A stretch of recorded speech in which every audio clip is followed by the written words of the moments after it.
আম্মা জান জিজ্ঞাসা করছিলেন, ইয়া রাসূলুল্লাহ, কিয়ামতের দিন কিরকম হবে, আমরা কিভাবে আসবে? তো আম্মা জানকে আল্লাহ রসুল বলছিলেন যে হুফাতান ওরাতান, পায়ে হাইটা আসবে, উলঙ্গ আসবে। আম্মা জান চিৎকার দিয়া বলছে, আলা ইয়ারা বাদুনা বাদা, আমাদের একজন আরেকজনকে দেখবে না?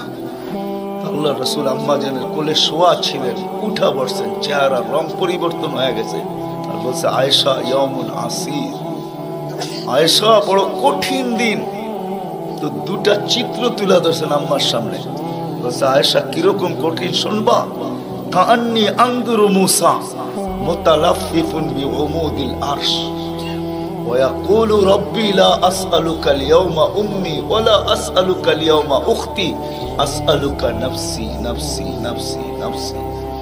বলছে, আয়েশা এরকম কঠিন দিন আমি দেখতেছি যেন মুসা আলাইহিস সালাম আরশের খুঁটি ধরে চিৎকার দিতেছে আর বলতেছে, আল্লাহ আজকের দিনে মাকে চাই না, বোনকে চাই না, চাই আমাকে বাঁচান, আমাকে বাঁচান।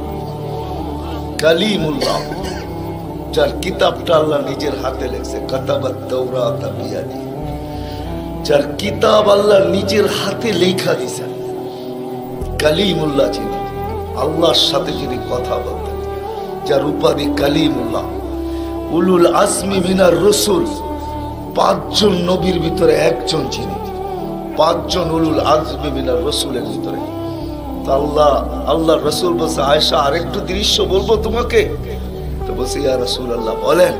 বলছে, ওয়াজি আবি জাহান্নাম, জাহান্নামকে যখন আনা হবে 70,000 শিকল লাগানো হবে, প্রত্যেকটা করার সাথে 70,000 ফেরেশতা ধরবে।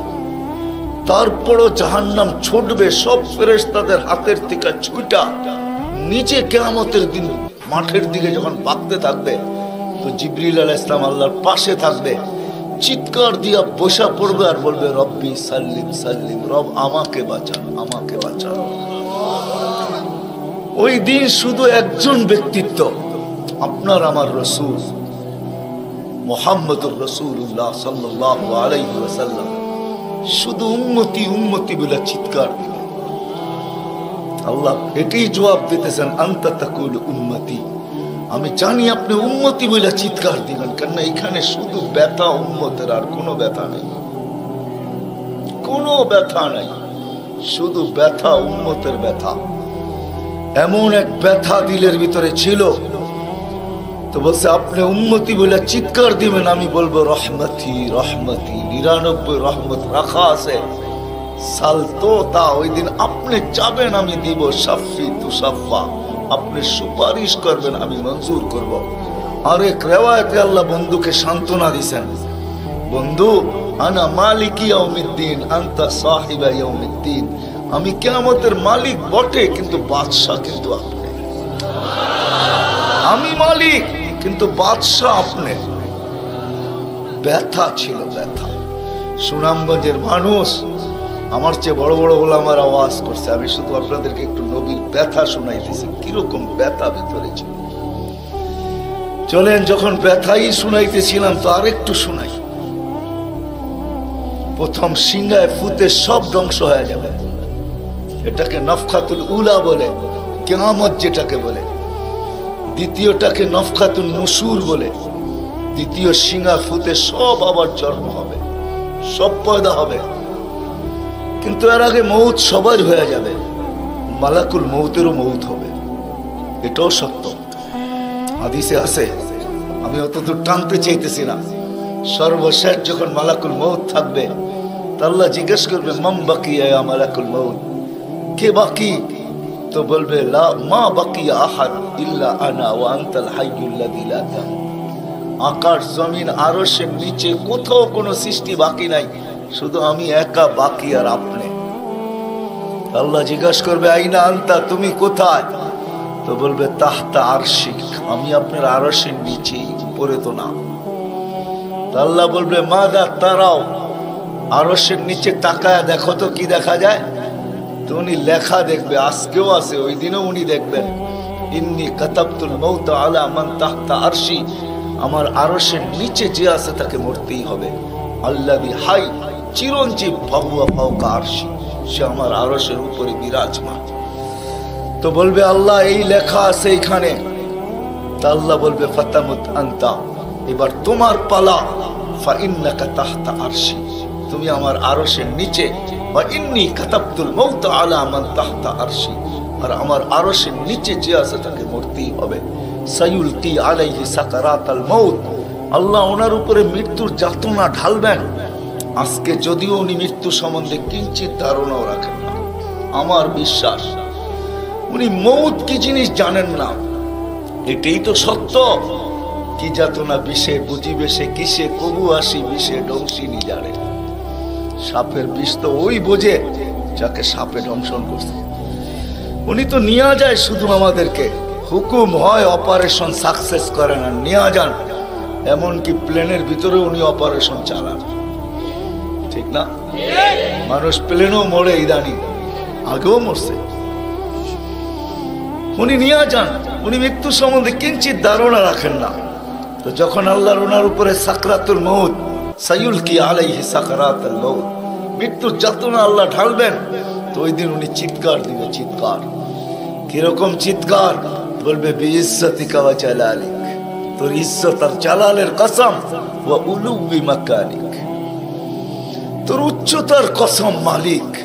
লাউ আলিমতু সাকরাতাল মউত, মৃত্যু সম্বন্ধে যদি আমার কিঞ্চিত ধারণা থাকতো, মা কাবাস্তু আরওয়াহাল মুমিনিন, কোন মুমিন মুসলমানকে আমি এত কষ্ট দিয়ে নিয়ে আসতাম, এত কষ্ট। কিন্তু বহুত ওনার হবে, উনিও মুখ থুবড়ায় পড়বেন। দ্বিতীয় নফখার আগে আল্লাহ 4 জনকে পয়দা করবেন, জিবরিল, মিকাইল, ইসরাফিল, মালাকুল মউতকে। কিন্তু পয়দা করতে দেরি, জিবরিল আলাইহিস সালাম কানতে দেরি করবেন না। 3 জন জিজ্ঞাসা করবে কান্নার কারণ, বলে ইদান ইউমার ইসরাফিল, এখনই হুকুম করা হবে ইসরাফিলকে নফখাতুন নুশুরের জন্য, আর আমাকে হুকুম করা হইবে আল্লাহর বন্ধুকে মাকামে মাহমুদে নিয়ে আসার জন্য। কিন্তু আমি আমার মৃত্যুর পরে ভুলে গেছি ওনার কবর কোথায়। তো 3 জন বলবে সহজ সমাধান, ফাসআলিল আরদা, তুমি জমিনকে জিজ্ঞাসা করো। তো জিবরিল আলাইহিস সালাম জমিনকে জিজ্ঞাসা করবে আইনা কবরা হাবিবার রহমান, আল্লাহর বন্ধুর রওজা কোথায়? তো জমিন উত্তর দিবে কদ দাক্কানি আল্লাহু দাক্কা ফানাসিত, প্রথম সিংহায় ফুতে আল্লাহ আমাকে এরকম ধুনা ধুনছে, এরকম ছানা ছানছে। ছানা বোঝেন? ধুনা বোঝেন? এরকম ধুনা ধুনছে ফানাসিত, আমিও ভুলে গেছি কোথায় রাখছি। এটা মাঝে মাঝে আমাদের সাথেও ঘটে। টুপি যাবে খোঁজে সারা ঘরে, ঠিক না? সারা ঘর মাথায় উঠায় ফেলে, হঠাৎ পকেটে হাত দিয়া দেখে টুপি আর জিব্বাটা কামড় দিয়ে বেরিয়ে চলে যায়, ঠিক না? নাহলে তো ঘরালার আবার এর মাথা খারাপ করবে, ঠিক না? আমাদেরও ঘটে, জমিনও ভুলে যাবে। ওই দিন আল্লাহ রসুলের কবর থেকে নূর বাহির হবে, নূর, নূর, নূর, নূর, হাত্তা ইয়াসাদ আরশার রহমান, আল্লাহর আরশ পর্যন্ত পৌঁছবে। আজকে বাহির হয় না, আজকে বাহির হলে দুনিয়া দুনিয়া থাকবে না, শেষ। আজকে সুযোগ নাই, ওই দিন বাহির হয়। জিবরিল আলাইহিস সালামকে হুকুম করা হবে নিয়ে আসো মাকামে মাহমুদে, নিয়ে আস, যাবে। পরেরটা হলো সুনামগঞ্জের মানুষ বুঝার, যদি ভিতরে দিল থাকে তাহলে বুঝবেন, নাহলে বুঝবেন না।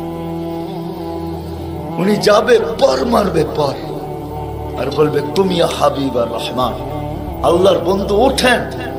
তো আল্লাহর রসুল উঠবে, হাদিসের শব্দ ওয়াহুয়া ইয়াকুম ওয়া ইয়াবকি ওয়া ইয়াকুল, উঠবে কিন্তু কানতে কানতে উঠবে, আর বলতে বলতে উঠবে জিবরিল আইনা উম্মতি, আইনা উম্মতি, আইনা উম্মতি, আইনা আমার উম্মত কোথায়? আওয়াসালা শাফির জাহান্নাম, আমার উম্মত কি আমাকে ফাঁকি দিয়া পুলসিরাতের কিনারে চলে গেছে? তারপরে জিবরিল তুমি আমাকে উঠাইতে আসছো। তো জিবরিল কসম খাবে বিইজ্জতিল্লাহি ওয়া জালালি মা শাক্কাল আরদ আহাদুন ইল্লা আনতা, আপনি ব্যতীত কেউ ওঠে নাই, উম্মত কোত্থেকে উঠবে? আপনি শান্ত হন, শান্ত, সান্ত্বনা দিবে, উঠবে, মাকামে মাহমুদে যাবে। কসম খোদার ব্যথা আমি শুনাই দিয়েছি আপনাদের, উঠবে, যাবে।